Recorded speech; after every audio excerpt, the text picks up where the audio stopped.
bombs on you. Paper in my pocket, I need that fuel inside my rocket. Blast out, baby, you can see me in the cockpit. With a blunt, 3, 2, 1, take a knock, bitch. Deep 5-4 from walking, make the ground shake, steady the motherfucker mosh pit. Ain't nobody safe, ain't nobody get an option. But they get dropped, them bombs on you. Paper in my pocket, I need that fuel inside my rocket. Blast out, baby, you can see me in the cockpit. With a blunt, 3, 2, 1, take a knock, bitch.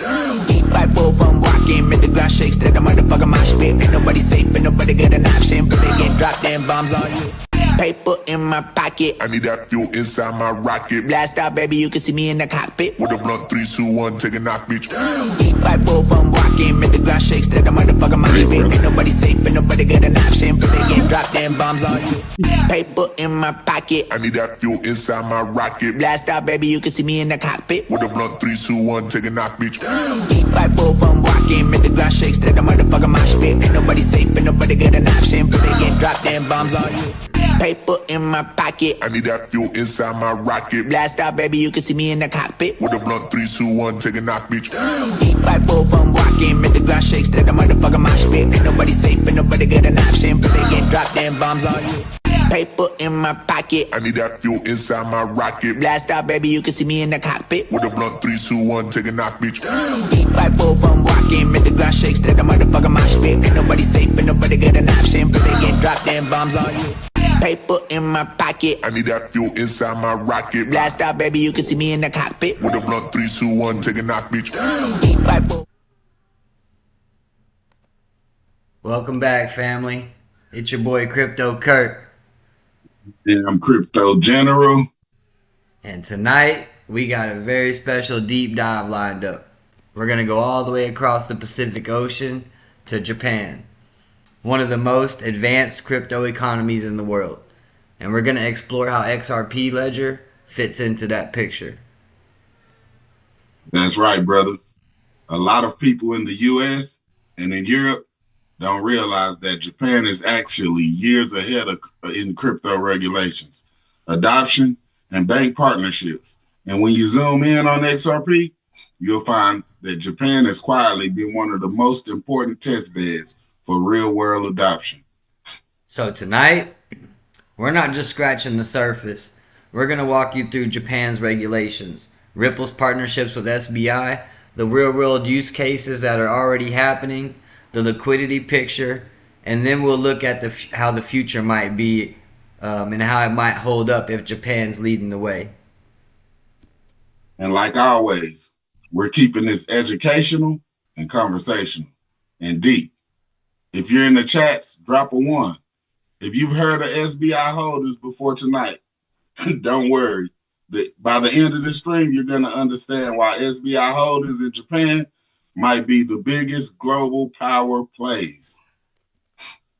So let's start with regulations. Because Japan's crypto story actually begins with a disaster. The Mt. Gox collapse of 2014.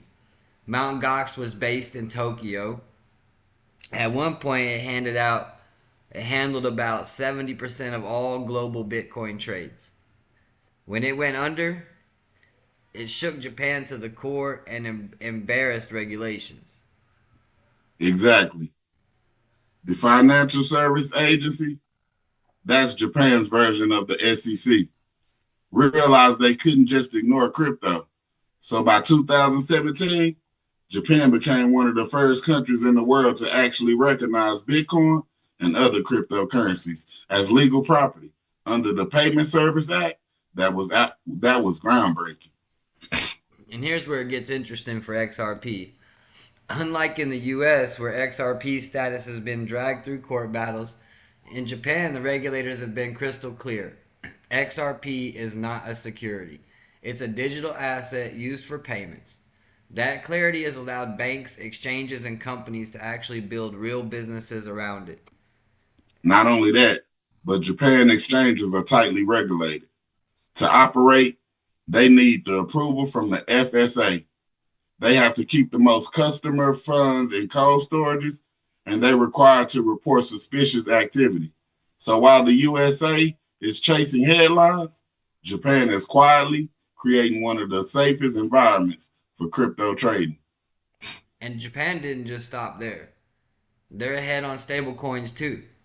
In Japan, in 2022, Japan passed legal law defining stablecoins as digital money, backed 1-to-1 by yen or another fiat. So that sets the stage for banks and companies to issue their own stablecoins. And guess what? Ledger is perfectly designed for tokenized assets and fast payments. What ledger would that be? The XRP Ledger. Okay, and let me expand on that. Japan is experimenting with a digital yen, but they've also greenlit private companies like Mitsubishi, UFJ, and work on stablecoin projects. We're not saying they're all run on XRP, but the rails being laid, and when you look at liquidity, it's transparent that the compliance and the XRP tickets is a lot of boxes. Here's something people don't talk about. Excuse me. Japan's tax system. It's strict. Crypto profits are taxed as income. But Japan has been revising laws to encourage corporate adoption. That matters because government is trying to balance safety with innovation. It's not a free-for-all, but it's not the wild, wild west like in some countries. So bottom line, Japan created a clear regulated environment for crypto. Exchanges are legal, banks can get involved, and XRP is explicitly approved for payments. The foundation is why everything else, the foundation is why everything else is going to talk about tonight. This is even why this is even possible. Now let's talk about SBI. If you don't know, SBI Holdings is one of Japan's largest financial groups. Right? It's founded by Yoshitaka Kitao, and sorry if I mispronounced that. I did my best. And here's the ticker. Kitao is not just pro-crypto. He's one of the loudest champions of Ripple and XRP anywhere in the world. I pulled up this document from SBI Ripple Asia, basically talking about the joint venture from SBI Ripple in Asia, and we'll get back to that in a minute. We'll let my brother go a little bit deeper into this SBI deal. So Katao, or however you pronounce his name again, Takako, is even on Ripple's board. Think about it. The CEO of a multi-billion-dollar Japanese financial group is sitting at Ripple's strategy board. And that's just not an investor. That's deep alignment of interest. So back in 2016, SBI and Ripple formed a joint venture called SBI Ripple Asia. The mission was to bring Ripple's payment technology to Japanese banks. And they did it. Over 50 banks joined the Ripple net through SBI Ripple Asia. That's not a proof of concept. That's mass adoption at the banking level. And SBI didn't stop there. The launch, SBI VC trade their own crypto exchange with XRP as one of the flagship assets. They built SBI Remit, which uses Ripple tech to power cross-border payments to Southeast Asia. Just a year ago, SBI Remit expanded to send XRP directly between Japan, Thailand, and the Philippines. All right, so let's break that down for the audience. A worker in Japan can walk into an SBI Remit branch, send money to another family member in the Philippines, and the system instantly converts yen into XRP, sends it across the ledger in seconds, and cashes out into pesos. That's the vision Ripple's been pushing for years, and it's live in Japan right now. And Katao has said it himself. He believes XRP will become the global standard for cross-border payments. He's not talking. He's putting his company resources behind it. SBI invests in Ripples, run exchange infrastructure, and is building a real-world use case. So compare that to the U.S., where most banks are still sitting on the sidelines. In Japan, SBI is saying, we're in, and we're building on XRP. That's why Japan might be the single most important market for Ripple outside of the United States. So what does this look like for an average person in Japan? Let's walk through some examples. All right. Example 1, remittances. Like we said, SBI Remit is already running live corridors to Thailand and the Philippines. Millions of migrant workers in Japan send money home, and XRP is cutting fees and speeding up that process. Number 2, retail payment. Japan is a cash-heavy society, but that is changing. You've got companies experimenting with crypto payments in tourism, online shopping, even in gaming. XRP has been integrated into some of these services because it's fast and it's cheap. Okay. So now tokenized assets. Japan is big on NFTs, anime, gaming, digital collectibles. The XRP Ledger supports NFTs. Since the XLS 20 update, it allows all of that natively. And Japanese creators are starting to experiment with minting on the XRP Ledger instead of Ethereum because it's cheaper and greener. Number 4, stablecoins. Like we said, the new stablecoin laws mean Japan banks can issue yen-backed stablecoins on compliant ledgers. You guys, that's big. That's the natural fit for the XRPL. Imagine Mitsubishi, UFJ, launching a yen stablecoin that plugs directly into RippleNet for global transfers. I'm sorry. Okay. And so the last one, let's talk about corporate use cases. Companies are looking at using XRP Ledger for supply chain, trade finance, and internal treasury. Japan has a culture of innovation. They're willing to test blockchain in real businesses as long as it's compliant. That's a big contrast to the US, where companies hesitate because they don't know if the SEC will come knocking. Okay, brother, before we move forward, can you bring all of that together, what we just read for them? Make it clear for them in layman's terms, if you will, please. So basically, you have 5 real-world use cases that are happening all at the same time, not right now. So again, number 1, you had remittances. You also have retail payments, right? Then you also have tokenized assets like NFTs, anime, gaming, digital collectibles, stuff like that. They're trying to bring everything onto the ledger. Tourism, online shopping, gaming, NFTs, anime, everything, right? All of that. Then they're already using stable coins, right? They already have their regulations in place, right? So they're making their own stable coins, and they're making those stable coins on the XRP Ledger. There's over 50 banks that are already currently actively doing this in Japan right now.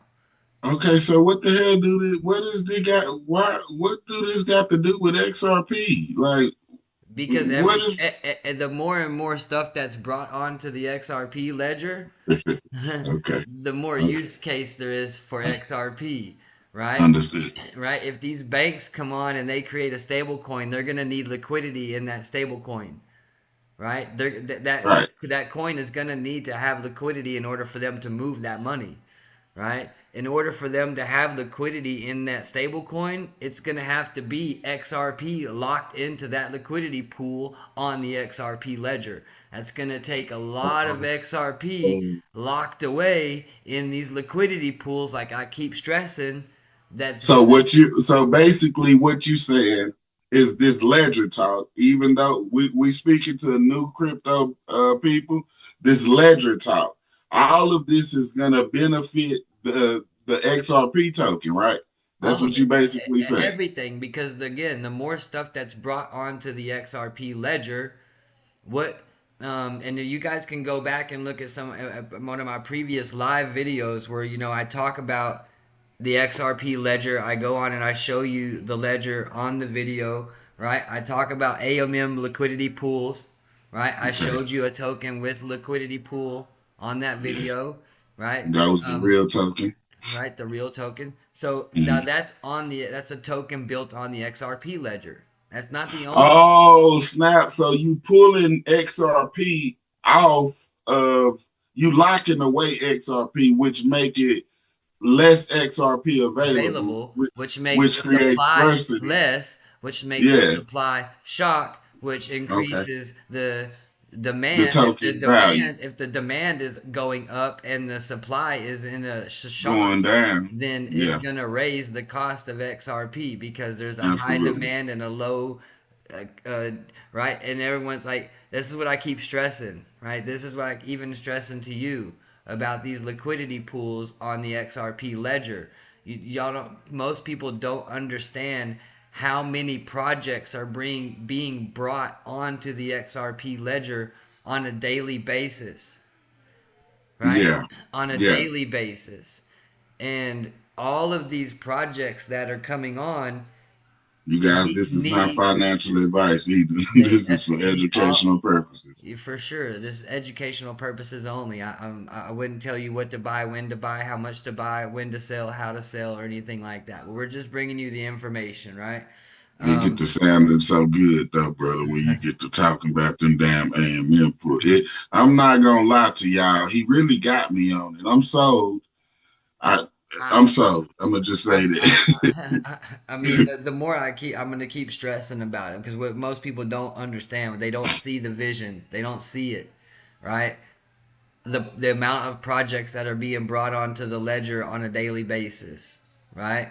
Whether it be meme coin, utility token, stable coin, a banking coin, a real estate coin, a gaming coin, an NFT coin, all of this stuff, Anything that's right? built on the XRP Everything ledger, that's bro. coming on to the ledger and all of those tokens and all of those projects and all of that stuff has to have liquidity in it in order for it to have Absolutely. any value at all whatsoever. So The for them to only way create a to pair, that can actually move, that you can actually trade up and down, there has to be liquidity in it. That means there are people who are participating in these liquidity pools. People are locking away their tokens so that you are able to even trade that token. correct.